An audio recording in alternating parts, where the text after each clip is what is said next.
श्री परमात्मने नमः। श्रीमद्भागवत महापुराण एकादश स्कंध अथ षोडशोऽध्यायः। भगवान की विभूतियों का वर्णन। उद्धव जी ने कहा कि त्वं ब्रह्मा परमं साक्षादनाद्यन्तमपावृतं सर्वेषामपि भावानां त्राणस्थित्यप्ययोद्भवः। भगवन, आप स्वयं पर ब्रह्म हैं, न आपका आदि है और न अंत। आप आवरण रहित अद्वितीय तत्व हैं।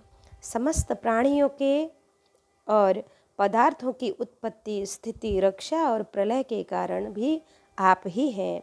आप ऊंचे नीचे सभी प्राणियों में स्थित हैं, परंतु जिन लोगों ने अपने मन और इंद्रियों को वश में किया है वे आपको नहीं जान सकते।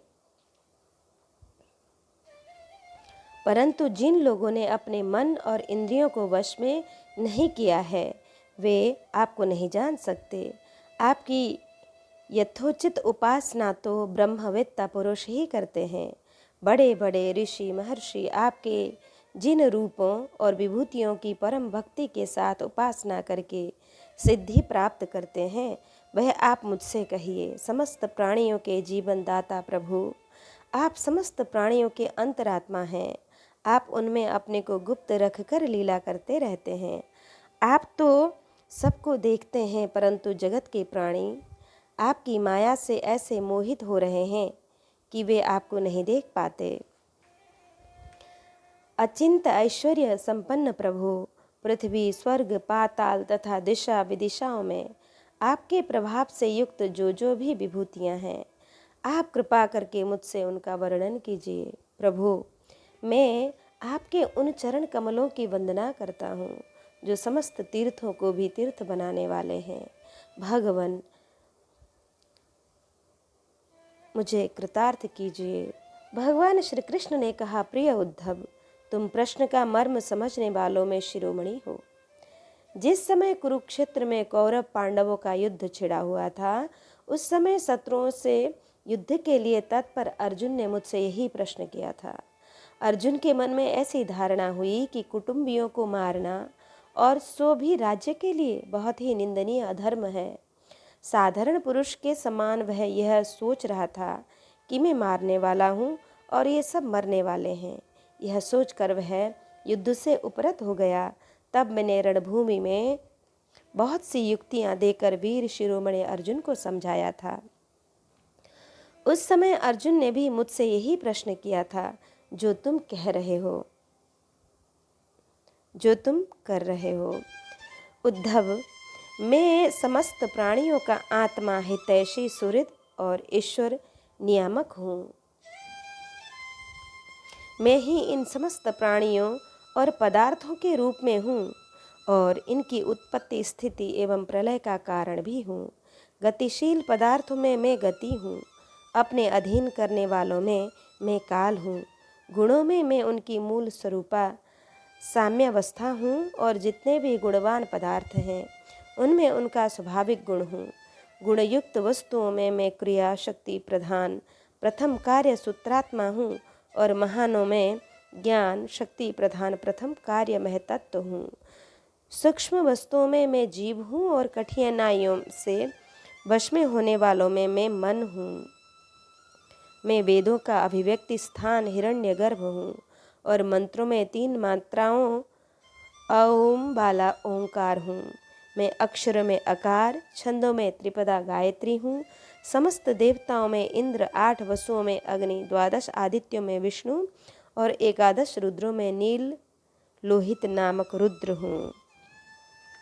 मैं ऋषियों में भृगु, राजऋषियों में मनु, देवर्षियों में नारद और गौओं में कामधेनु हूँ। मैं सिद्धेश्वरों में कपिल, पक्षियों में गरुण, प्रजापतियों में दक्ष प्रजापति और पितरों में अर्यमा हूँ। प्रिय उद्धव, मैं दैत्यों में दैत्यराज प्रहलाद, नक्षत्रों में चंद्रमा, औषधियों में सोमरस एवं यक्ष राक्षसों में कुबेर हूँ, ऐसा समझो। मैं गजराजों में ऐरावत, जल निवासियों में उनका प्रभु वरुण, तपने और चमकने वालों में सूर्य तथा मनुष्य में राजा हूँ। मैं घोड़ों में उच्चैश्रवा, धातुओं में सोना, दंडधारियों में यम और सर्पों में वासुकी हूँ। निष्पाप उद्धव जी, मैं नागराजों में शेषनाग, सिंह और दाढ़ वाले प्राणियों में उनका राजा सिंह, आश्रमों में सन्यास और वर्णों में ब्राह्मण हूँ। मैं तीर्थ और नदियों में गंगा, जलाशयों में समुद्र, अस्त्र शस्त्रों में धनुष तथा धनुर्धरों में त्रिपुरारी शंकर हूँ। मैं निवास स्थानों में सुमेरु, दुर्गम स्थानों में हिमालय, वनस्पतियों में पीपल और धान्यों में जौ हूँ। मैं पुरोहितों में वशिष्ठ, वेदवेत्ताओं में बृहस्पति, समस्त सेनापतियों में स्वामी कार्तिक और सन्मार्ग प्रवर्तक कोनों में भगवान ब्रह्म हूँ। पंच महायज्ञों में ब्रह्म यज्ञ, स्वाध्याय यज्ञ हूँ। व्रतों में अहिंसा व्रत और शुद्ध करने वाले पदार्थों में नित्य शुद्ध वायु, अग्नि, सूर्य, जल, वाणी एवं आत्मा हूँ। 8 प्रकार के योगों में मैं मनोनिरोध रूप समाधि हूँ। विजय के इच्छुकों में रहने वाले में मंत्र, नीति, बल हूँ। कौशलों में आत्मा और अनात्मा का विवेक रूप कौशल तथा ख्यातिवादियों में विकल्प हूँ। मैं स्त्रियों में न मनु पत्नी शतरूपा, पुरुषों में स्वयंभुव मनु, मनुष्यों में नारायण और महाब्रह्मचारियों में सनत कुमार हूँ। मैं धर्मों में कर्म संन्यास अथवा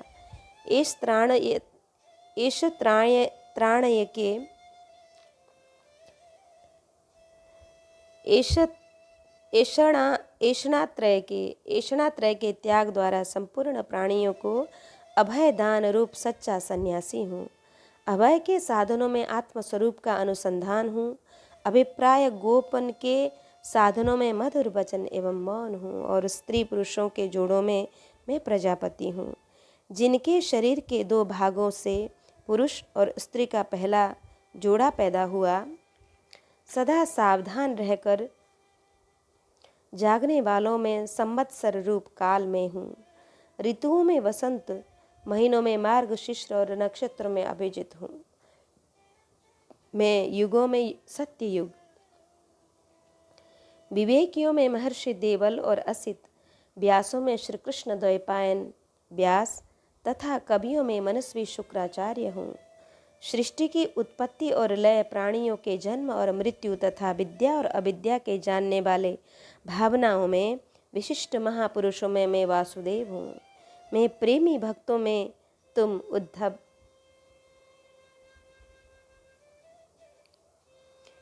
किम पुरुषों में हनुमान, विद्याधरों में सुदर्शन, जिसने अजगर के रूप में नंद बाबा को ग्रस लिया था और फिर भगवान के पाद स्पर्श से मुक्त हो गया था, मैं हूँ।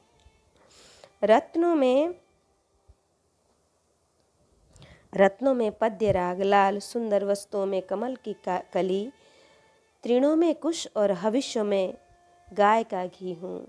मैं व्यापारियों में रहने वाली लक्ष्मी, छल कपट करने वालों में द्युत क्रीड़ा, तितिक्षुओं की तितिक्षा, कष्ट सहिष्णुता और सात्विक पुरुषों में रहने वाला सत्व गुण हूँ। मैं बलवानों में उत्साह और पराक्रम तथा भगवत भक्तों में भक्ति युक्त निष्काम कर्म हूँ। वैष्णवों की पूज्य वासुदेव, संकर्षण, प्रद्युम्न और अनिरुद्ध, नारायण, हयग्रीव, वराह, नृसिंह और ब्रह्मा, इन 9 मूर्तियों में मैं पहली एवं श्रेष्ठ मूर्ति वासुदेव हूँ। मैं गंधर्वों में विश्वावसु और अप्सराओं में ब्रह्मा जी के दरबार की अप्सरा पूर्व चित्ती हूँ। पर्वतों में स्थिरता और पृथ्वी में शुद्ध अभिकारी गंध में ही हूँ। मैं जल में रस, तेजस्वियों में परम तेजस्वी अग्नि, सूर्य, चंद्र और तारों में प्रभा तथा आकाश में उसका एकमात्र गुण शब्द हूँ। उद्धव जी, मैं ब्राह्मण भक्तों में बलि, वीरों में अर्जुन और प्राणियों में उनकी उत्पत्ति, स्थिति और प्रलय हूँ। मैं ही पैरों में चलने की शक्ति, वाणी में बोलने की शक्ति, पायु में मल त्याग की शक्ति, हाथों में पकड़ने की शक्ति और जनेंद्रियों में आनंदोपभोग की शक्ति हूँ। त्वचा में स्पर्श की, नेत्रों में दर्शन की, रसना में स्वाद लेने की, कानों में श्रवण की और नासिका में सूंघने की शक्ति में भी सूंघने की शक्ति में भी मैं ही हूँ, समस्त इंद्रियों की इंद्रिय शक्ति में ही हूँ। पृथ्वी, वायु, आकाश, जल, तेज, अहंकार, महतत्व, पंच महाभूत, जीव, अव्यक्त प्रकृति, सत्व, रज, तम और उनसे परे रहने वाले ब्रह्मा, ये सब मैं ही हूँ। इन तत्व की गणना लक्षणों द्वारा उनका ज्ञान तथा तत्व ज्ञान रूप उसका फल भी मैं ही हूँ। मैं ईश्वर हूँ, मैं ही जीव हूँ, मैं ही गुण हूँ और मैं ही गुणी हूँ। मैं ही सबका आत्मा हूँ और मैं ही सब कुछ हूँ। मेरे अतिरिक्त कोई भी पदार्थ कहीं भी नहीं है। यदि मैं गिनने लगूं तो किसी समय परमाणु की गणना तो कर सकता हूँ, परंतु अपनी विभूतियों की गणना नहीं कर सकता, क्योंकि जब मेरे रचे हुए कोटि कोटि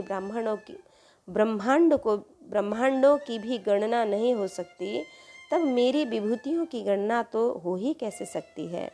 ऐसा समझो कि जिसमें भी तेज, श्री, कीर्ति, ऐश्वर्य, लज्जा, त्याग, सौंदर्य, सौभाग्य, पराक्रम, तितिक्षा और विज्ञान आदि श्रेष्ठ गुण हो, वह मेरा ही अंश है। उद्धव जी, मैंने तुम्हारे प्रश्न के अनुसार संपेक्ष से विभूतियों का वर्णन किया। ये सब परमार्थ वस्तु नहीं है, मनोविकार मात्र हैं, क्योंकि मन से सोची और वाणी से कही हुई कोई भी वस्तु पदार्थ वास्तविक नहीं होती, उसकी एक कल्पना ही होती है। इसलिए तुम वाणी को स्वच्छंद भाषण से रोको, मन के संकल्प विकल्प बंद करो, इसके लिए प्राणों को वश में करो और इंद्रियों का दमन करो। सात्विक बुद्धि के द्वारा प्रपंचाभिमुख बुद्धि को शांत करो, फिर तुम्हें संसार के जन्म मृत्यु रूप बिहड़ मार्ग में भटकना नहीं पड़ेगा। जो साधक बुद्धि के द्वारा वाणी और मन को पूर्णतः वश में नहीं कर लेता, उसके व्रत, तप और दान उसी प्रकार क्षीण हो जाते हैं जैसे कच्चे घड़े में भरा हुआ जल। इसलिए मेरे प्रेमी भक्तों को चाहिए कि मेरे परायण होकर भक्ति युक्त बुद्धि से वाणी, मन और प्राणों का संयम करे। ऐसा कर लेने पर फिर उसे कुछ करना शेष नहीं रहता, वह कृतकृत्य हो जाता है। वर्णाश्रम तथा निरूपण। उद्धव जी ने कहा कि स्त्वयाभिहिता पूर्वं धर्मस्त्वद्भक्तिलक्षणा वर्णाश्रमाचारवतां सर्वेषां द्विपदामपि। कमल नयन श्री कृष्ण, आपने पहले वर्णाश्रम धर्म का पालन करने वालों के लिए और सामान्यतः मनुष्य मात्र के लिए उस धर्म का उपदेश किया था जिससे आपकी भक्ति प्राप्त होती है। अब आप कृपा करके यह बतलाइए कि मनुष्य किस प्रकार से अपने धर्म का अनुष्ठान करे जिससे आपके चरणों में उसे भक्ति प्राप्त हो जाए। प्रभु महाबाहु माधव, पहले आपने हंस रूप से अवतार ग्रहण करके ब्रह्मा जी को अपने परम धर्म का उपदेश किया था। रिपुदमन, बहुत समय बीत जाने के कारण वह इस समय मर्त्य लोक में प्रायः नहीं सा रह गया है, क्योंकि आपको उसका उपदेश किए बहुत दिन हो गए हैं। अच्युत, पृथ्वी में तथा ब्रह्मा की उस सभा में भी जहाँ संपूर्ण वेद मूर्तिमान होकर विराजमान रहते हैं, आपके अतिरिक्त ऐसा कोई भी नहीं है जो आपके इस धर्म का प्रवर्तन अथवा संरक्षण कर सके। इस धर्म के प्रवर्तक, रक्षक और उपदेशक आप ही हैं। आपने पहले जैसे मधु दैत्य को मारकर वेदों की रक्षा की थी, वैसे ही अपने धर्म की रक्षा कीजिए। स्वयं प्रकाश परमात्मन, जब आप पृथ्वी तल से अपनी लीला संवरण कर लेंगे तब तो इस धर्म का लोप ही हो जाएगा, तो फिर उसे कौन बतावेगा। आप समस्त धर्मों के मर्मज्ञ हैं, इसलिए प्रभु आप उस धर्म का वर्णन कीजिए जो आपकी भक्ति प्राप्त करने वाला है, और यह भी बतलाइए कि किसके लिए उसका कैसा विधान है। तब श्री सुखदेव जी महाराज कहते हैं, परीक्षित, जब इस प्रकार भक्त शिरोमणि उद्धव ने प्रश्न किया, तब भगवान श्री कृष्ण ने अत्यंत प्रसन्न होकर प्राणियों के कल्याण के लिए उन्हें सनातन धर्मों का उपदेश दिया।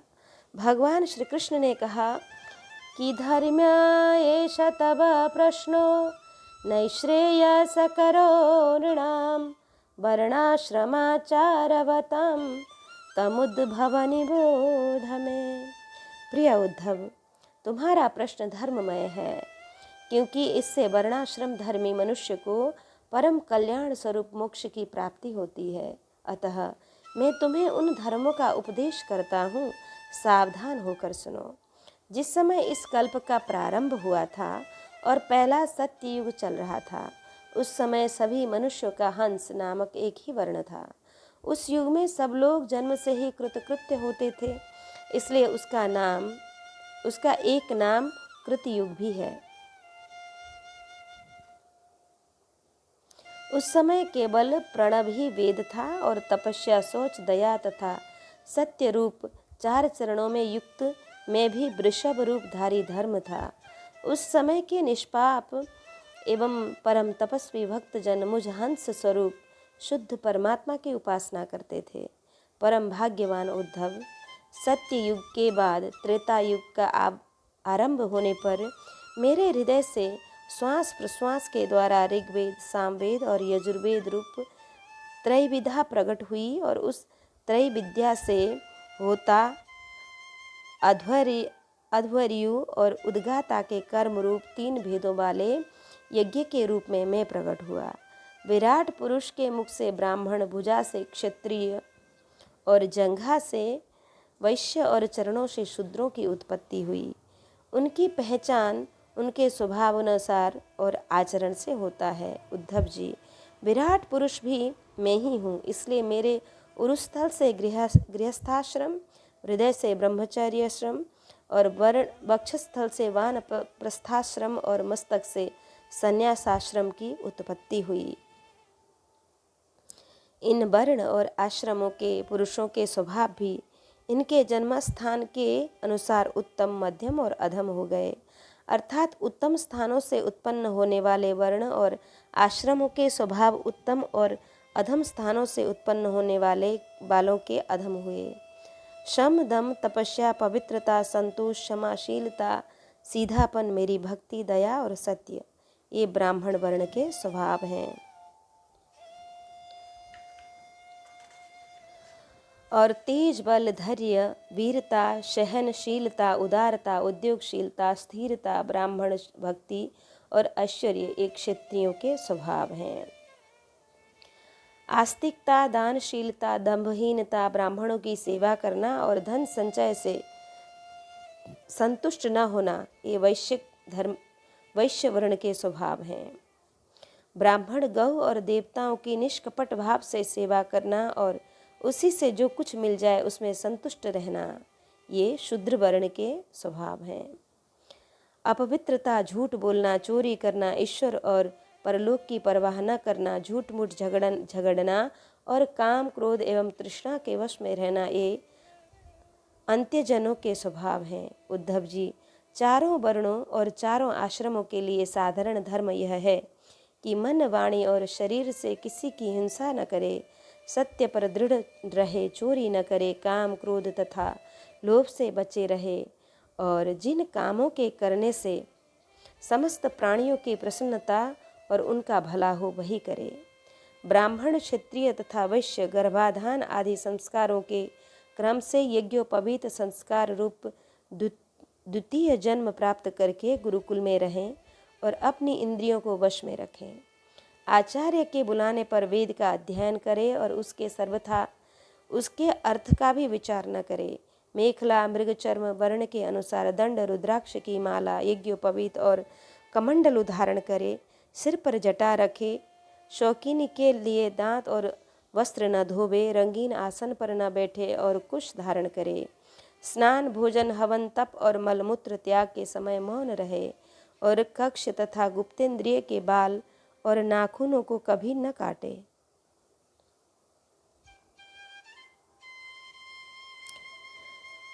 पूर्ण ब्रह्मचर्य का पालन करे, स्वयं तो कभी वीर्यपात करे ही नहीं।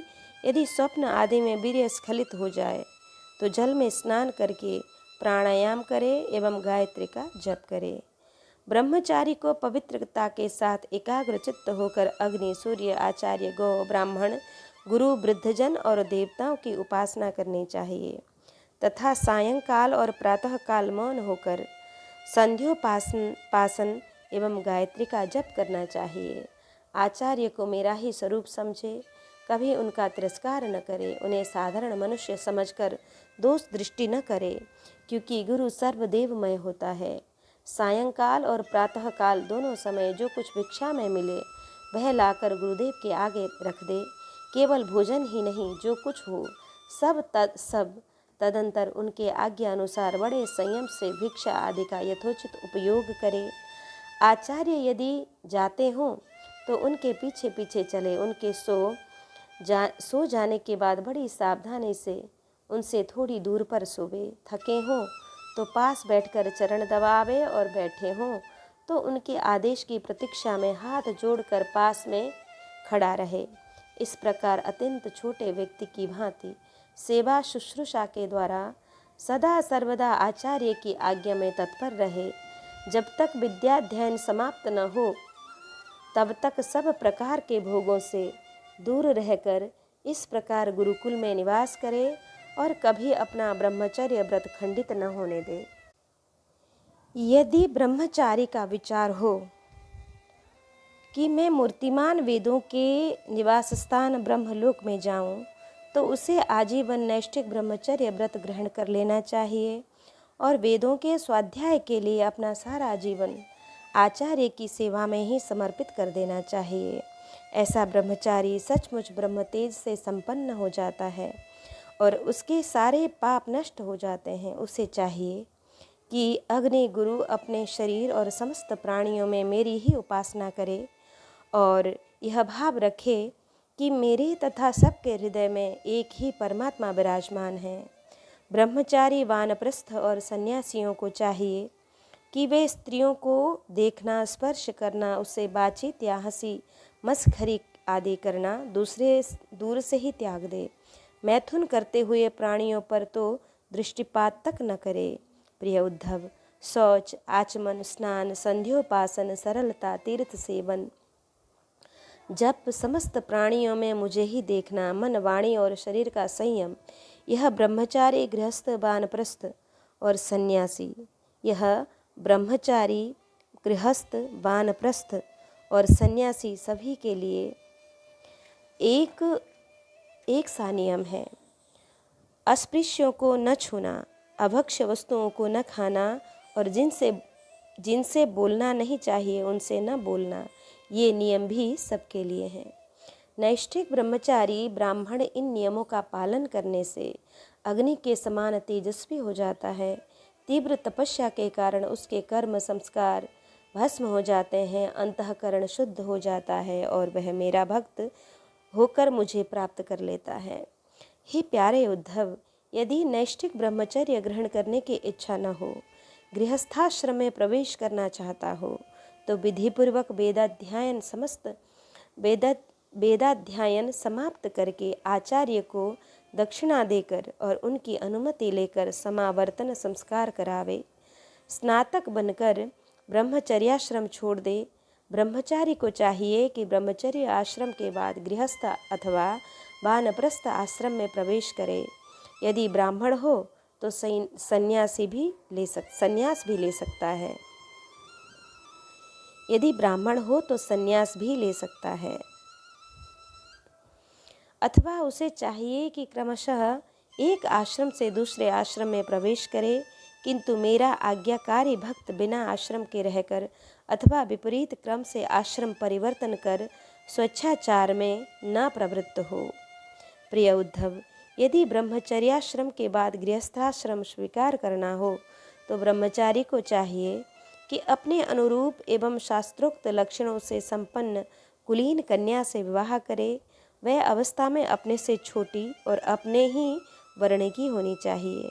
यदि कामवश अन्य वर्ण की कन्या से और विवाह करना हो तो क्रमशः अपने से निम्न वर्ण की कन्या से विवाह कर सकता है।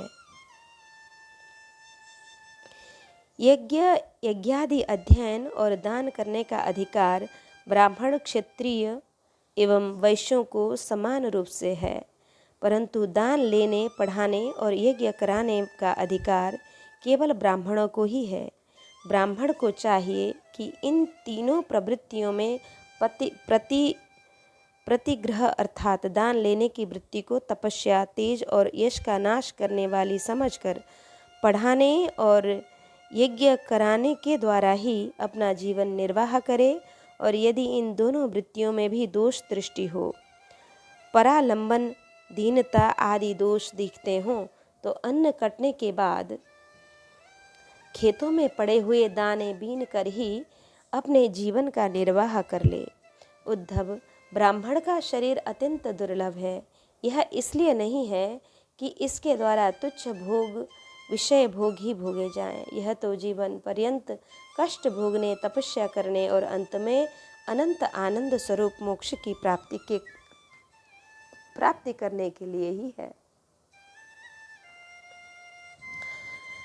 जो ब्राह्मण घर में रहकर अपना महान धर्म का निष्काम भाव से पालन करता है और खेतों में तथा बाजारों में गिरे पड़े दाने चुनकर संतोषपूर्वक अपने जीवन का निर्वाह करता है, साथ ही अपना शरीर, प्राण, अंतःकरण और आत्मा मुझे समर्पित कर देता है और कहीं भी अत्यंत आसक्ति नहीं करता, वह बिना संन्यास लिए ही परम शांति स्वरूप परम पद प्राप्त कर लेता है।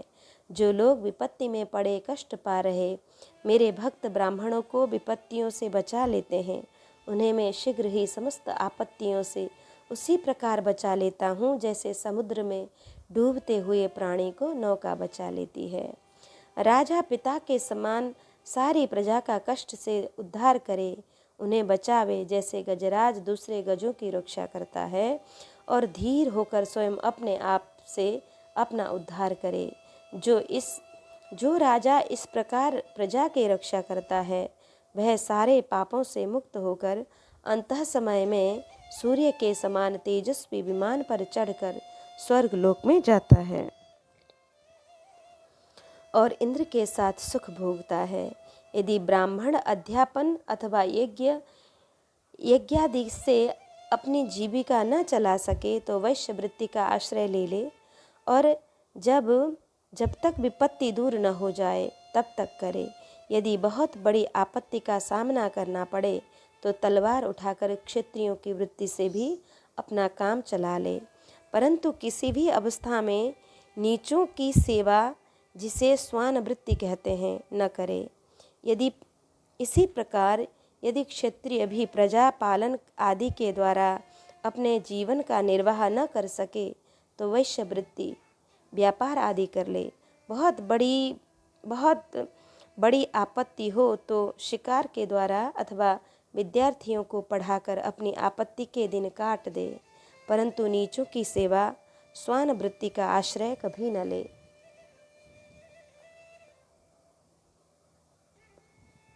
वैश्य भी आपत्ति के समय शूद्रों की वृत्ति सेवा से अपना जीवन निर्वाह कर ले और शूद्र चटाई बुनने आदि कारो वृत्ति का आश्रय ले ले, परंतु उद्धव, ये सारी बातें आपत्ति काल के लिए ही है। आपत्ति का समय बीत जाने पर निम्न वर्णों की वृत्ति से जीविकोपार्जन करने का लोभ न करे। गृहस्थ पुरुष को चाहिए कि वेदाध्यायन रूप ब्रह्म यज्ञ, तर्पण रूप पितृयज्ञ, हवन रूप देवयज्ञ, काक बलि और आदि भूत यज्ञ और अन्नदान रूप अतिथि यज्ञ आदि के द्वारा मेरे स्वरूप भूत, ऋषि, देवता, पितर, मनुष्य एवं अन्य समस्त प्राणियों की यथाशक्ति प्रतिदिन पूजा करता रहे। गृहस्थ पुरुष अनायास प्राप्त अथवा शास्त्रोक्त रीति से उपार्जित अपने शुद्ध धन से अपने भृत्य आश्रित प्रजाजनों को किसी प्रकार का कष्ट न पहुँचाते हुए न्याय और विधि के साथ ही यज्ञ करे। प्रिय उद्धव, गृहस्थ पुरुष कुटुंब में आसक्त न हो, बड़ा कुटुंब होने पर भी भजन में प्रमाद न करे।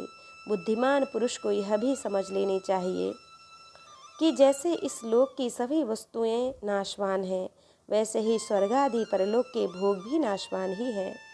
यह जो स्त्री, पुत्र, भाई, बंधु और गुरुजनों का मिलना जुलना है, वह वैसा ही है जैसे किसी प्याऊ पर कुछ बटोही इकट्ठे हो गए हों।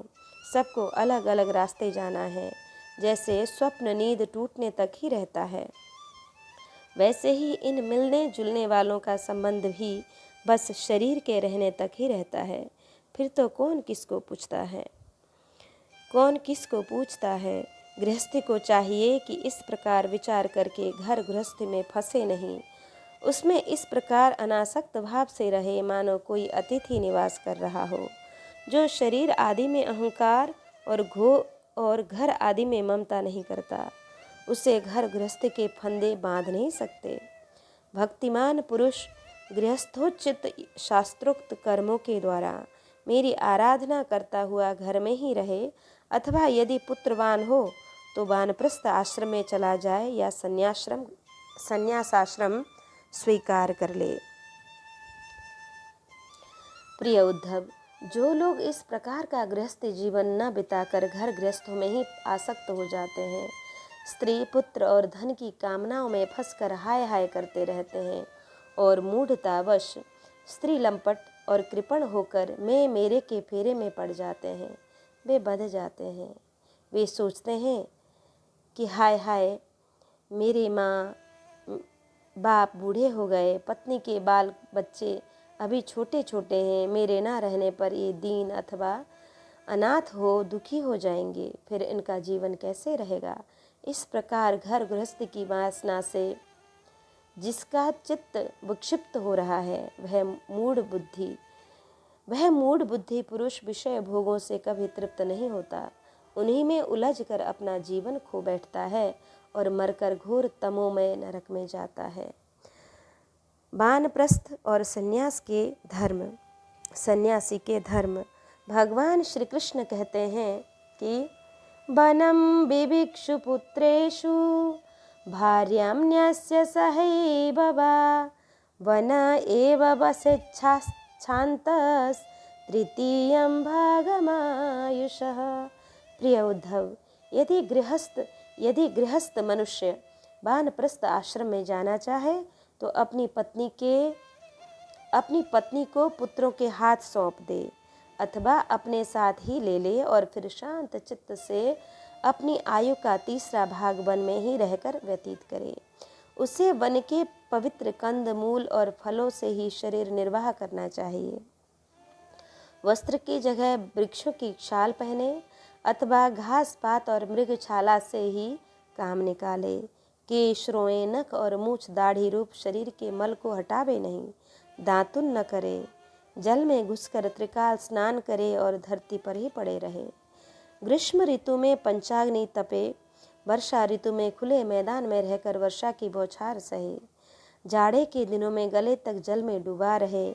इस प्रकार घोर तपस्यामय जीवन व्यतीत करे। कंद मूलों को केवल आग में भून कर खा ले, अथवा समयानुसार पके हुए फल आदि के द्वारा ही काम चला ले। उन्हें कूटने की आवश्यकता हो तो ओखली में या सिल पर कूट ले, अथवा दांतों से ही चबा चबा कर खा ले। वानप्रस्थाश्रमी को चाहिए कि कौन सा पदार्थ कहाँ से लाना चाहिए, किस समय लाना चाहिए, कौन कौन पदार्थ अपने अनुकूल हैं, इन बातों को जानकर अपने जीवन निर्वाह के लिए स्वयं ही सब प्रकार के कंद मूल फल आदि ले आवे। देश काल आदि से अनभिज्ञ लोगों से लाए हुए अथवा दूसरे समय के संचित पदार्थों को अपने काम में न ले, और निवार आदि जंगली अन्न से ही 4 पुरोडास आदि तैयार करे और उन्हीं से समयोचित आग्रयण आदि वैदिक धर्म करे। वानप्रस्थ हो जाने पर वेद विहित पशुओं द्वारा मेरा यजन करे। वानप्रस्थ हो जाने पर वेद विहित पशुओं द्वारा मेरा यजन न करे। वेद वेत्ताओं ने वानप्रस्थी के लिए अग्निहोत्र, दर्श, पौर्णमास और चातुर्मास्य आदि का वैसा ही विधान किया है जैसा गृहस्थों के लिए है। इस प्रकार घोर तपस्या करते करते मांस सूख जाने के कारण वानप्रस्थी की एक एक नस दिखने लगती है। वह इस तपस्या के द्वारा मेरी आराधना करके पहले तो ऋषियों के लोक में जाता है और वहाँ से फिर मेरे पास आ जाता है। क्योंकि तप मेरा ही स्वरूप है। प्रिय उद्धव, जो पुरुष बड़े कष्ट से किए हुए और मोक्ष देने वाले इस महान तपस्या को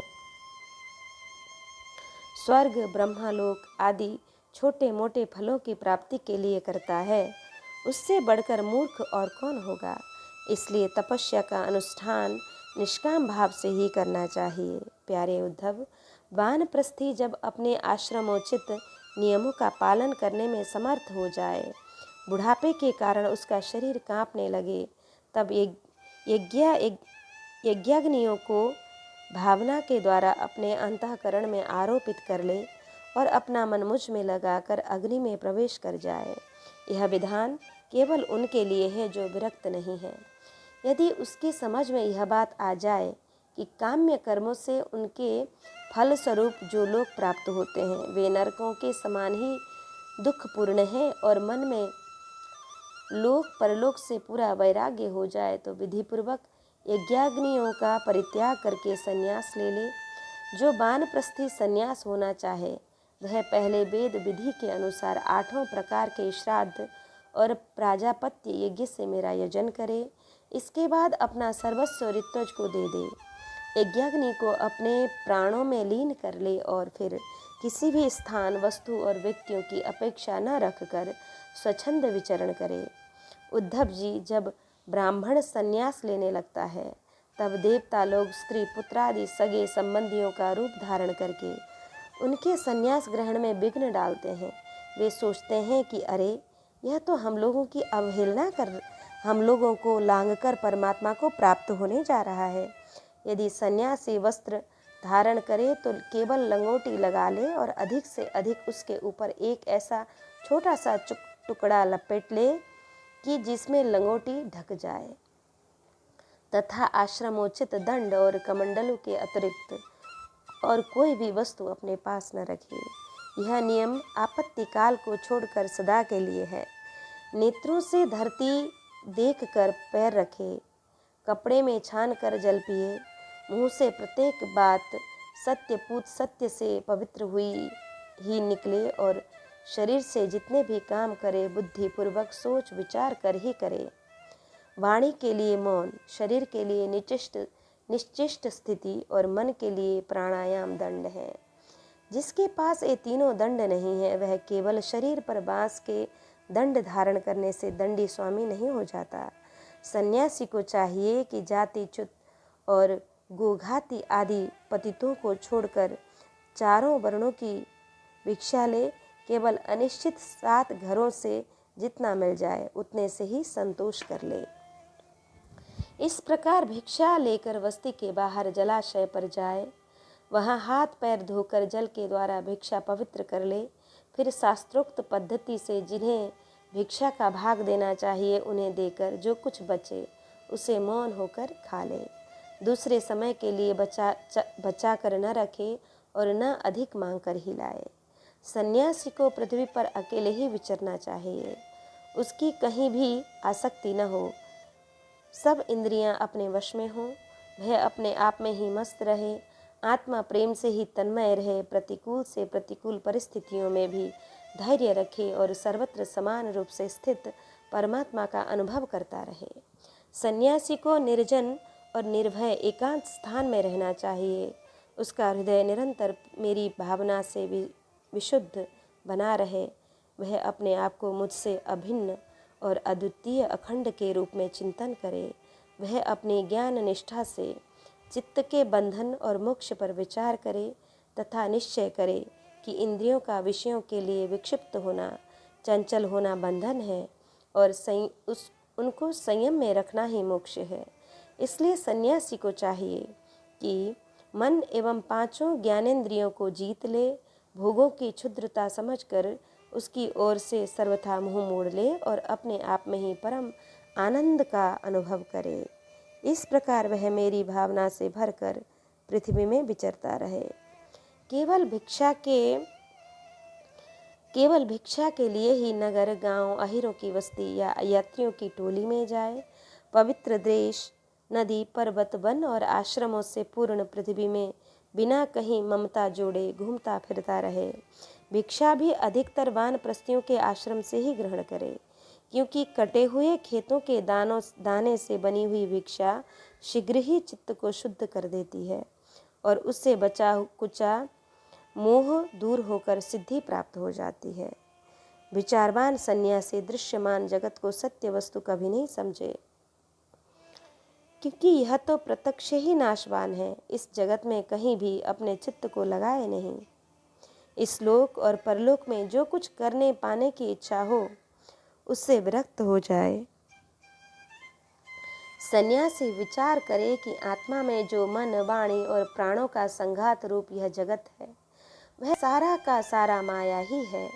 इस विचार के द्वारा इसका बाध करके अपने स्वरूप में स्थित हो जाए और फिर कभी उसका स्मरण भी न करे। ज्ञाननिष्ठ, विरक्त, मुमुक्षु और मोक्ष की भी अपेक्षा न रखने वाला मेरा भक्त आश्रमों की मर्यादा में बद्ध नहीं है। वह चाहे तो आश्रमों में और उनके चिन्हों को छोड़ छाड़ कर वेद शास्त्र के विधि निषेधों से परे होकर स्वच्छंद विचरण करे। वह बुद्धिमान होकर भी बालकों के समान खेले, निपुण होकर भी जड़वत रहे, विद्वान होकर भी पागल की तरह बातचीत करे और समस्त वेद विधियों का जानकार होकर भी पशु वृत्ति से अनियत आचारवान रहे। उससे चाहिए कि वेदों के कर्म कांड भाग की व्याख्या में न लगे, पाखंड न करे, तर्क वितर्क से बचे और जहाँ कोरा वाद विवाद हो रहा हो वहाँ कोई पक्ष न ले। वह इतना धैर्यवान हो कि उसके मन में किसी भी प्राणी से उद्वेग न हो और वह स्वयं भी किसी प्राणी को उद्विग्न न करे। उनकी कोई चिंता निंदा न करे तो प्रसन्नता से सह ले और किसी का अपमान न करे। प्रिय उद्धव, सन्यासी इस शरीर के लिए किसी से भी वैर न करे। ऐसा वैर तो पशु करते हैं। जैसे एक ही चंद्रमा जल से भरे हुए विभिन्न पात्रों में अलग अलग दिखाई देता है, वैसे ही एक ही परमात्मा समस्त प्राणियों में और अपने में भी स्थित है। सबकी आत्मा तो एक ही है। पंचभूतों से बने हुए शरीर सबके एक ही हैं, क्योंकि सब पांच भौतिक ही तो हैं। ऐसी अवस्था में किसी से भी वैर विरोध करना अपना ही वैर विरोध करना है। प्रिय उद्धव, सन्यासी को किसी दिन यदि समय पर भोजन न मिले तो उसे दुखी नहीं होना चाहिए और यदि बराबर मिलता रहे तो हर्षित भी न होना चाहिए। उसे चाहिए कि वह धैर्य रखे, मन में हर्ष और विषाद दोनों प्रकार के विकार न आने दे, क्योंकि भोजन मिलना और न मिलना दोनों ही प्रारब्ध के अधीन है। भिक्षा अवश्य मांगनी चाहिए, ऐसा करना उचित ही है, क्योंकि भिक्षा से ही प्राणों की रक्षा होती है। प्राण रहने से ही तत्व का विचार होता है और तत्व विचार से तत्व ज्ञान होकर मुक्ति मिलती है। सन्यासी को प्रारब्ध के अनुसार अच्छी या बुरी जैसी भी भिक्षा मिल जाए उसी से पेट भर ले। वस्त्र और बिछौने भी जैसे मिल जाएं उन्हीं से काम चला ले। उनमें अच्छेपन या बुरेपन की कल्पना न करे। जैसे मैं परमेश्वर होने पर भी अपनी लीला से ही शौच आदि शास्त्रोक्त नियमों का पालन करता हूँ, वैसे ही ज्ञाननिष्ठ पुरुष भी शौच, आचमन, स्नान और दूसरे नियमों का लीला से ही आचरण करे। वह शास्त्र विधि के अधीन होकर विधि किंकर होकर न करे, क्योंकि ज्ञाननिष्ठ पुरुष को भेद की प्रतीति ही नहीं होती। जो पहले थी वह भी मुझ सर्वात्मा के साक्षात्कार से नष्ट हो गई। यदि कभी कभी मरण पर्यंत बाधित भेद की प्रतीति भी होती है, तब भी देहपात हो जाने पर वह मुझसे एक हो जाता है। उद्धव जी, यह तो हुई ज्ञानवान की बात, अब केवल वैराग्य की बात सुनो। जितेंद्रिय पुरुष जब यह निश्चय हो जाए कि संसार के विषयों के भोग का फल दुख ही दुख है, तब वह विरक्त हो जाए और यदि वह मेरी प्राप्ति के साधनों को न जानता हो तो भगवत चिंतन में तन्मय रहने वाले ब्रह्मनिष्ठ सद्गुरु की शरण ग्रहण करे। वह गुरु की दृढ़ भक्ति करे, श्रद्धा रखे और उनमें दोष कभी न निकाले। जब तक ब्रह्मा का ज्ञान हो तब तक बड़े आदर से मुझे ही गुरु के रूप में समझता हुआ उनकी सेवा करे, किंतु जिसने 5 इंद्रिय और मन इन छहों पर विजय प्राप्त नहीं की है, जिसके इंद्रिय रूपी घोड़े और बुद्धि रूपी सारथी बिगड़े हुए हैं, और जिसके हृदय में न ज्ञान है और न तो वैराग्य, वह यदि त्रिदंडी सन्यासी का वेश धारण कर पेट पालता है तो वह सन्यास धर्म का सत्यानाशी कर रहा है और अपने पूज्य देवताओं को, अपने आप को और अपने हृदय में स्थित मुझको ठगने की चेष्टा करता है। अभी उस वेश मात्र के सन्यासी की वासना क्षीण नहीं हुई है, इसलिए वह इस लोक और परलोक दोनों से हाथ धो बैठता है। सन्यासी का मुख्य धर्म है शांति और अहिंसा, वानप्रस्थी का मुख्य धर्म है तपस्या और भगवत भाव, गृहस्थ का मुख्य धर्म है प्राणियों की रक्षा और यज्ञ याग तथा ब्रह्मचारी का मुख्य धर्म है आचार्य की सेवा। गृहस्थ भी केवल ऋतु काल में ही अपनी स्त्री का सहवास करे, उसके लिए भी ब्रह्मचर्य, तपस्या, शौच, संतोष और समस्त प्राणियों के प्रति प्रेम भाव ये मुख्य धर्म है। मेरी उपासना तो सभी को करनी चाहिए। जो पुरुष इस प्रकार अनन्य भाव से अपने वर्णाश्रम धर्म के द्वारा मेरी सेवा में लगा रहता है और समस्त प्राणियों में मेरी भावना करता रहता है, उससे मेरी अविचल भक्ति प्राप्त हो जाती है। उद्धव जी, मैं संपूर्ण लोकों का एकमात्र स्वामी, सबकी उत्पत्ति और प्रलय का परम कारण ब्रह्म हूँ। नित्य निरंतर बढ़ने वाली अखंड भक्ति के द्वारा वह मुझे प्राप्त कर लेता है। इस प्रकार वह गृहस्थ अपने धर्म पालन के द्वारा अंतःकरण को शुद्ध करके मेरे ऐश्वर्य को, मेरे स्वरूप को जान लेता है और ज्ञान विज्ञान से संपन्न होकर शीघ्र ही मुझे प्राप्त कर लेता है। मैंने तुम्हें यह सदाचार रूप वर्णाश्रमियों का धर्म बतलाया है। यदि यह धर्मानुष्ठान में मेरी भक्ति का पुट लग जाए तब तो इससे अनायास ही परम कल्याण स्वरूप मोक्ष की प्राप्ति हो जाए। साधु स्वभाव उद्धव, तुमने मुझसे जो प्रश्न किया था उसका उत्तर मैंने दे दिया और यह बतला दिया कि अपने धर्म का पालन करने वाला भक्त मुझ पर ब्रह्म स्वरूप को किस प्रकार प्राप्त होता है। भक्ति, ज्ञान और यम नियमादि साधनों का वर्णन। भगवान श्री कृष्ण कहते हैं, यो विद्या श्रुत संपन्ना आत्मवान्नानुमानिकः माया मात्रमिदं ज्ञात्वा ज्ञानं च मयि सन्न्यसेत्। उद्धव जी, जिनसे उपनिषद आदि शास्त्रों का श्रवण, मनन और निधिध्यासन के द्वारा आत्म साक्षात्कार कर लिया है, जो श्रोत्रिय एवं ब्रह्मनिष्ठ है, जिसका निश्चय केवल युक्तियों और अनुमानों पर ही निर्भर नहीं करता, दूसरे शब्दों में जो केवल परोक्ष ज्ञानी नहीं है, वह यज्ञ जानकर कि संपूर्ण द्वैत प्रपंच और इसकी प्रवृत्ति, साधन, वृत्ति, ज्ञान माया मात्र है, उन्हें मुझ में लीन कर दे, वे दोनों ही मुझ आत्मा में अध्यस्त हैं, ऐसा जान ले। ज्ञानी पुरुष का अभिष्ट पदार्थ में ही हूँ, उसके साधन साध्य स्वर्ग और अपवर्ग में ही हूँ। मेरे अतिरिक्त और किसी भी पदार्थ से वह प्रेम नहीं करता। जो ज्ञान और विज्ञान से संपन्न सिद्ध पुरुष हैं, वे ही मेरे वास्तविक स्वरूप को जानते हैं, इसलिए ज्ञानी पुरुष मुझे सबसे प्रिय है। उद्धव जी, ज्ञानी पुरुष अपने ज्ञान के द्वारा निरंतर मुझे अपने अंतःकरण में धारण करता है। तत्व ज्ञान के लेश मात्र का उदय होने से जो सिद्धि प्राप्त होती है, वह तपस्या, तीर्थ, जप, दान अथवा अंतःकरण शुद्धि के और किसी भी साधन से पूर्णतया नहीं हो सकती। इसलिए मेरे प्यारे उद्धव, तुम ज्ञान के सहित अपने आत्मस्वरूप को जान लो और फिर ज्ञान विज्ञान से संपन्न होकर भक्ति भाव से मेरा भजन करो। बड़े बड़े ऋषि मुनियों ने ज्ञान विज्ञान रूप यज्ञ के द्वारा अपने अंतःकरण में मुझ सब यज्ञों के अधिपति आत्मा का यजन करके परम सिद्धि प्राप्त की है। उद्धव, आध्यात्मिक, आधि दैविक और आधि भौतिक इन तीन विकारों की समष्टि ही शरीर है और वह सर्वथा तुम्हारे आश्रित है। यह पहले नहीं था और अंत में नहीं रहेगा, केवल बीच में ही दिख रहा है। इसलिए इसे जादू के खेल के समान माया ही समझना चाहिए।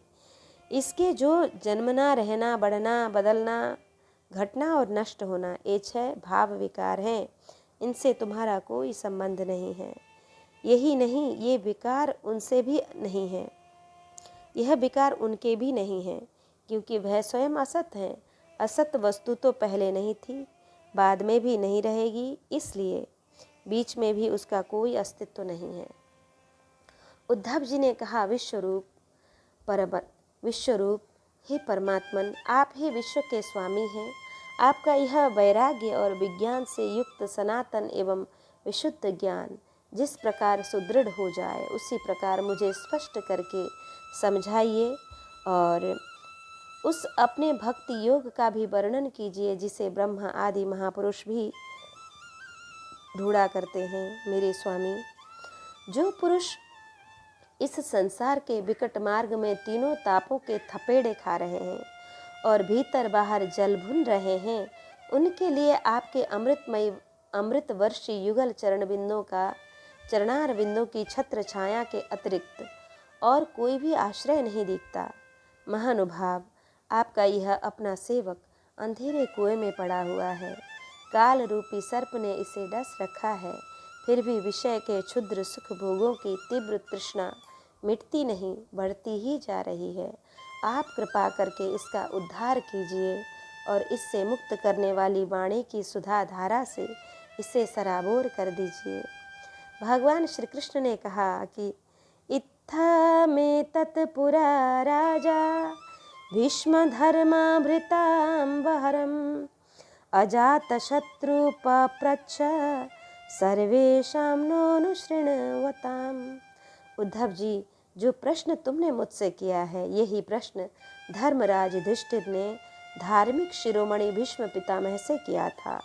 उस समय हम सभी लोग वहाँ विद्यमान थे जब भारतीय महायुद्ध समाप्त हो चुका था और धर्मराज युधिष्ठिर अपने स्वजन संबंधियों के संहार से शोक विह्वल हो रहे थे। तब उन्होंने भीष्म पितामह से बहुत से धर्मों का विवरण सुनने के पश्चात मोक्ष के साधनों के संबंध में प्रश्न किया था। उस समय भीष्म पितामह के मुख से सुने हुए मोक्ष धर्म मैं तुम्हें सुनाऊंगा, क्योंकि वे ज्ञान, वैराग्य, विज्ञान, श्रद्धा और भक्ति के भावों से परिपूर्ण हैं। उद्धव जी, जिस ज्ञान से प्रकृति, पुरुष, महतत्व, अहंकार और पंच तन्मात्रा, ये 5 ज्ञानेंद्रिय, 5 कर्मेंद्रिय और 1 मन और 5 महाभूत और 3 गुण अर्थात 28 तत्वों को ब्रह्मा से लेकर तृण तक संपूर्ण कार्यों में देखा जाता है और इनमें भी एक परमात्मा तत्व को अनुगत रूप से देखा जाता है। वह परोक्ष ज्ञान है, ऐसा मेरा निश्चय है। जब जिस एक तत्व से अनुगत एकात्मक तत्व को पहले देखता था, उनको पहले के समान न देखे, किंतु एक परम कारण ब्रह्म को ही देखे, तब यही निश्चित विज्ञान अपरोक्ष ज्ञान कहा जाता है। इस ज्ञान और विज्ञान को प्राप्त करने की युक्ति यह है कि यह शरीर आदि जितने भी त्रिगुणात्मक सावयव पदार्थ हैं, उनकी स्थिति, उत्पत्ति और प्रलय का विचार न करे। जो तत्व वस्तु सृष्टि के प्रारंभ में और अंत में कारण रूप से स्थित रहती है, वही मध्य में भी रहती है और वही प्रतीयमान कार्य से प्रतीयमान कार्यांतर में अनुगत भी होती है। फिर उन कार्यों का प्रलय अथवा बाध होने पर उनके साक्षी एवं अधिष्ठाता रूप से शेष रह जाती है। वही सत्य परमार्थ वस्तु है, ऐसा समझे। श्रुति, प्रत्यक्ष, ऐतिह्य, महापुरुषों में प्रसिद्धि और अनुमान प्रमाणों में यह 4 मुख्य हैं। उनकी कसौटी पर कसने से दृश्य प्रपंच अस्थिर, नश्वर एवं विकारी होने के कारण सत्य सिद्ध नहीं होता। इसलिए विवेकी पुरुष इस विविध कल्पना रूप अथवा शब्द मात्र प्रपंच से विरक्त हो जाता है। विवेकी पुरुष को चाहिए कि वह स्वर्गादि फल देने वाले यज्ञादि कर्मों के परिणामी नश्वर होने के कारण ब्रह्मालोक पर्यंत स्वर्गादि सुख अदृष्ट को भी इस प्रत्यक्ष विषय सुख के समान ही अमंगल, दुखदायी एवं नाशवान समझे। निष्पाप उद्धव, भक्ति योग का वर्णन मैं तुम्हें पहले ही सुना चुका हूँ, परंतु उसमें तुम्हारी बहुत प्रीति है, इसलिए मैं तुम्हें फिर से भक्ति प्राप्त होने का श्रेष्ठ साधन बतलाता हूँ। जो मेरी भक्ति प्राप्त करना चाहता हो वह मेरी अमृतमयी कथा में श्रद्धा रखे, निरंतर मेरे गुण, लीला और नामों का संकीर्तन करे, मेरी पूजा में अत्यंत निष्ठा रखे और सूत्रों के द्वारा मेरी स्तुति करे। मेरी सेवा पूजा में प्रेम रखे और सामने साष्टांग लौटकर प्रणाम करे। मेरे भक्तों की पूजा मेरी पूजा से बढ़कर करे और समस्त प्राणियों में मुझे ही देखे। अपने एक एक अंग की चेष्टा केवल मेरे ही लिए करे।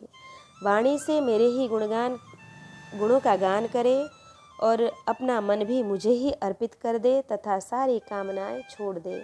मेरे लिए धन, भोग और प्राप्त सुख का भी परित्याग कर दे और जो कुछ यज्ञ, दान, हवन, जप, व्रत और तप किया जाए वह सब मेरे लिए ही करे। उद्धव जी, जो मनुष्य इस धर्मों का पालन करते हैं, इन धर्मों का पालन करते हैं और मेरे प्रति आत्मनिवेदन कर देते हैं, उनके हृदय में मेरी प्रेममयी भक्ति का उदय होता है और जिसे मेरी भक्ति प्राप्त हो गई उसके लिए और कोई दूसरी वस्तु प्राप्त होना शेष नहीं रह जाता है।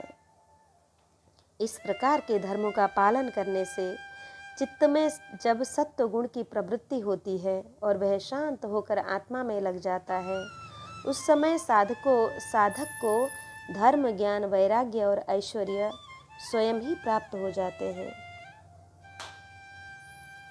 यह संसार विविध कल्पनाओं से भरपूर है। सच पूछो तो इसका नाम तो है, किंतु कोई वस्तु नहीं है। जब चित्त इसमें लगा दिया जाता है तब इंद्रियों के साथ इधर उधर भटकने लगता है। इस प्रकार चित्त में रजोगुण की बाढ़ आ जाती है। वह असत वस्तु में लग जाता है और उसके धर्म, ज्ञान आदि लोलुप्त हो जाते हैं।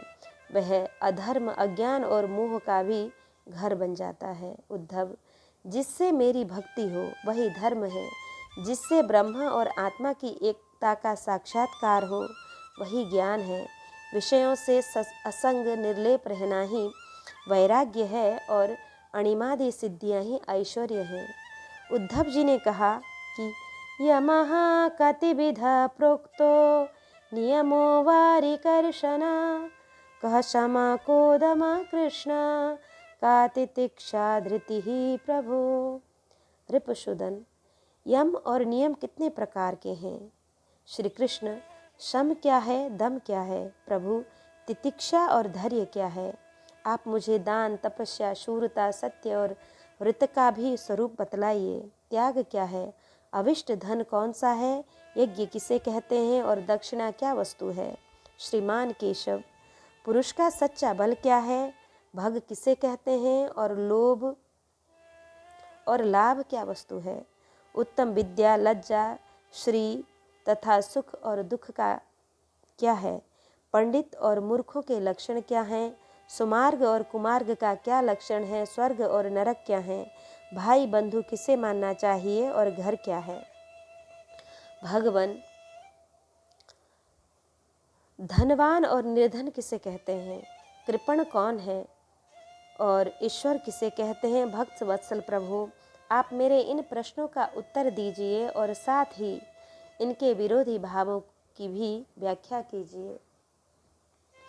भगवान श्री कृष्ण ने कहा कि अहिंसा सत्यमस्तेय मसंगोर्हिरसंचयः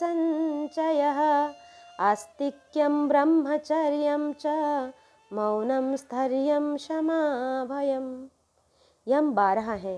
अहिंसा, सत्य, अस्तेय, चोरी न करना, असंगता, लज्जा, असंचय, आवश्यकता के अधिक धन आदि न जोड़ना, आस्तिकता, ब्रह्मचर्य, मौन, स्थिरता, क्षमा और अभय। नियमों की संख्या भी 12 ही है। और शौच, जप, तप, हवन, श्रद्धा, अतिथि सेवा, मेरी पूजा, तीर्थ यात्रा, परोपकार की चेष्टा, संतोष और गुरु सेवा, इस प्रकार यम और नियम दोनों की संख्या 12 है। ये सकाम और निष्काम दोनों प्रकार के साधनों के लिए हैं, साधकों के लिए हैं। और उद्धव जी, जो पुरुष इनका पालन करते हैं वे यम और नियम इनके इच्छा अनुसार उन्हें भोग और मोक्ष दोनों प्रदान करते हैं। बुद्धि का मुझ में लग जाना ही शम है। इंद्रिय के संयम का नाम दम है और न्याय से प्राप्त दुख के सहने का नाम तितिक्षा है। जिह्वा और जनेंद्रिय पर विजय प्राप्त करना धैर्य है। किसी से द्रोह न करना, सबको अभय देना दान है। कामनाओं का त्याग करना ही तप है। अपनी वासनाओं पर विजय प्राप्त करना ही शूरता है। सर्वत्र समस्वरूप सत्य स्वरूप परमात्मा का दर्शन ही सत्य है। इसी प्रकार सत्य और मधुर भाषण को ही महात्माओं ने ऋत कहा है। कर्मों में आसक्त न होना ही शौच है। कामनाओं का त्याग ही सच्चा संन्यास है। धर्म ही मनुष्य का अभिष्ट धन है और मैं परमेश्वर ही यज्ञ हूँ। ज्ञान का उपदेश देना ही दक्षिणा है। प्राणायाम ही श्रेष्ठ बल है। मेरा ऐश्वर्य ही भग है। मेरी श्रेष्ठ भक्ति ही उत्तम लाभ है। सच्ची विद्या वही है जिससे ब्रह्म और आत्मा का भेद मिट जाता है। पाप करने से घृणा होने का नाम ही लज्जा है। निरपेक्षता आदि गुण ही शरीर का सच्चा सौंदर्य श्री है। दुख और सुख दोनों की भावना का सदा के लिए नष्ट हो जाना ही सुख है। विषय भोगों की कामना ही दुख है। जो बंधन और मोक्ष का तत्व जानता है वही पंडित है। शरीर आदि में जिसका मैंपन है वही मूर्ख है। जो संसार की ओर से निवृत्त करके मुझे प्राप्त करा देता है। जो संसार की ओर से निवृत्त करके मुझे प्राप्त करा देता है वही सच्चा सुमार्ग है। चित्त की बहिर्मुखता कुमार्ग है। सत्व गुण की वृद्धि ही स्वर्ग है और सखे तमोगुण की वृद्धि ही नरक है। गुरु ही सच्चा भाई बंधु है और वह गुरु मैं हूँ। यह मनुष्य शरीर ही सच्चा घर है तथा सच्चा धनी वह है जो गुणों में संपन्न है, जिसके पास गुणों का खजाना है। जिसके चित्त में असंतोष है, अभाव का बोध है, वही दरिद्र है। जो जितेंद्रिय नहीं है वही कृपण है। समर्थ, स्वतंत्र और ईश्वर वह है जिसकी चित्त वृत्ति विषयों में आसक्त नहीं है। इसके विपरीत जो विषयों में आसक्त है वही सर्वथा असमर्थ है। प्यारे उद्धव, तुमने जितने प्रश्न पूछे थे उनका उत्तर मैंने दे दिया। इसको समझ लेना मोक्ष मार्ग के लिए सहायक है। मैं तुम्हें गुण और दोषों का लक्षण अलग अलग कहाँ तक बताऊं? सबका सारांश इतने में ही समझ लो कि गुणों और दोषों पर दृष्टि जाना ही सबसे बड़ा दोष है और गुण दोषों पर दृष्टि न जाकर अपने शांत निसंकल्प स्वरूप में स्थित रहे वही सबसे बड़ा गुण है। इति श्रीमद्भागवते महापुराणे पारमहंस्यां संहितायां एकादशस्कन्धे एकोनविंशोऽध्यायः।